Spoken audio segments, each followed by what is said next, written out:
좋은 일을 했는데도 마음이 무겁습니다. 윤석열 대통령 취임 1년이 지났습니다. 1년 전 오늘도 윤 대통령이 대통령이었습니다. 이제는 모든 것을 전 정부의 책임으로 돌릴 수 없는 시간입니다. 남 탓 아닌 내 탓의 시간입니다. 비난 아닌 책임의 시간입니다.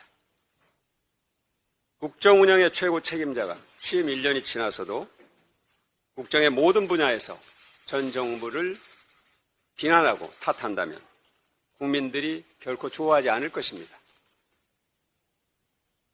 국민 통합과 갈등 해소에도 결코 도움이 되지 않습니다.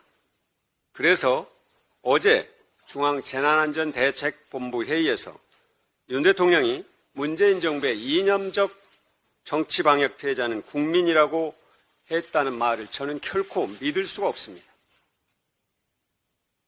이념적 정치방역이라는 표현이 매우 심각한 왜곡인데다 국민의 긍지를 부정하는 말이기 때문입니다. 국민들이 동의하지 않습니다. K방역은 세계가 인정한 성공 모델이고 대한민국 의료진을 비롯한 모든 국민의 성취이자 자부심입니다. 엔데믹은 끝이 아니라 또 다른 시작이 될 수 있습니다. 팬데믹은 언제든지 다시 올 수 있습니다. 문재인 정부의 경험과 교훈 위에서 백신 치료제를 확보할 역량을 키우고 공공의료 체계를 보완, 구축하는 일에 힘을 모아야 할 때입니다. 코로나로 인한 불평등과 양극화의 여파도 풀어야 할 과제입니다. 고금리와 고물가로 서민과 중산층이 고통을 겪고 있습니다.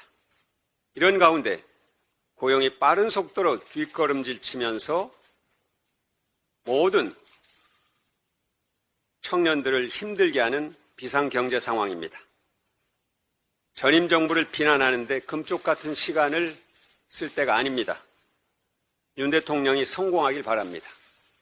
성공하는 길은 국민을 편가르는 것이 아니고 연결하고 통합해야 하는 것입니다. 문재인 정부의 성과는 키우고 부족한 부분은 채우는 것이 민생 회복과 국민 통합, 나아가 국가적 과제를 해결해 나가는 길이고 윤 대통령의 성공, 국민 성공의 길일 것입니다. 전세 사기 피해자 한 분이 또 숨졌습니다. 벌써 4번째입니다. 명복을 빕니다. 피해자가 세상을 등졌다고들 합니다. 잘못된 표현입니다. 국가가 피해자를 등진 것입니다. 우리 정치가 피해자를 방치한 것입니다. 여야는 이 사회적 죽음 앞에서 특별법을 조속히 통과시키고 정치가 존재해야 하는 최소한의 이유를 국민들께 보여드려야 할 것입니다. 다행히 어제 국회의장 주재 회동에서 국민의힘과 25일 본회의에서 이 법을 통과시키기로 합의했습니다. 국토위원회에서 여야가 신속하게 처리할 것으로 기대합니다. 무엇보다도 여야가 잊지 말아야 할 것은 특별법의 정신은 피해자 중심이라는 것입니다. 피해자 중심의 정신에 입각해서 국민의힘과 협의해 나가겠습니다.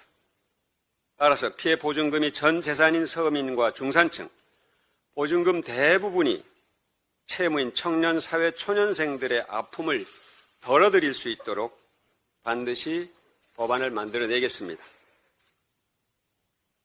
실질적이고 실효적인 방안을 법안에 담도록 최선을 다하겠습니다.